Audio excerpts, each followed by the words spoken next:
Olá a todos, sejam bem-vindos a mais um vídeo de Luxemburguês Fácil. Neste vídeo vou fazer a tradução do texto, onde no vídeo anterior tem tudo em luxemburguês e eu vou-vos também explicar o sentido de cada frase. Estão prontos então? Até já!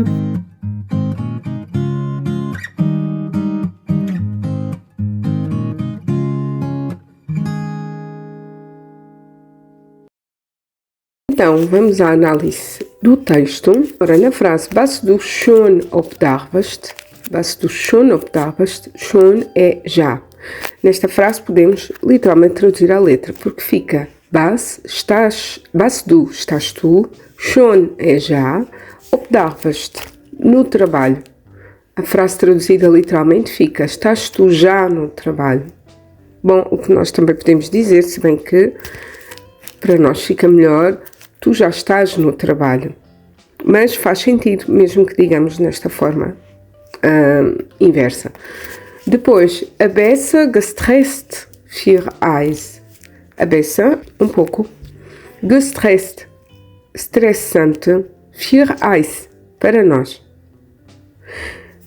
Temos ainda normalerweise. Normalerweise é um advérbio de modo, onde dizemos de costume. Ou, em português dizemos de costume ou habitualmente.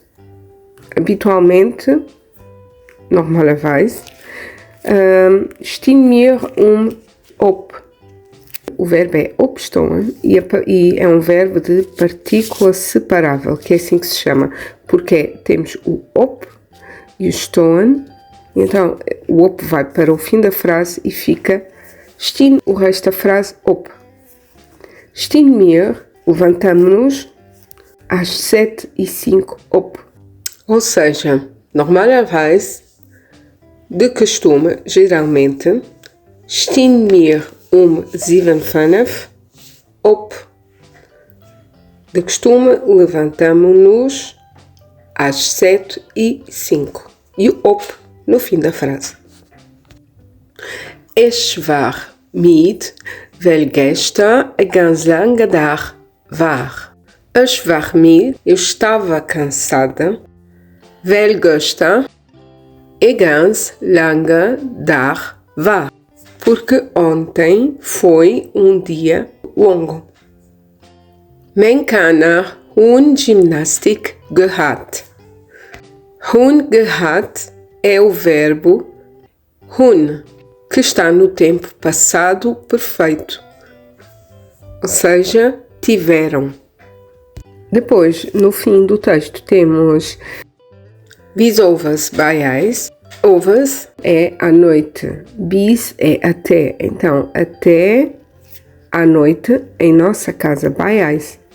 Como em francês dizemos chez nous.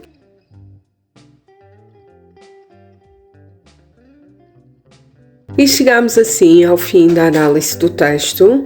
Espero que tenham percebido todo o conteúdo e que, caso tenham alguma dúvida, não hesitem em comentar para que eu possa vos esclarecer e ajudar naquilo que for preciso.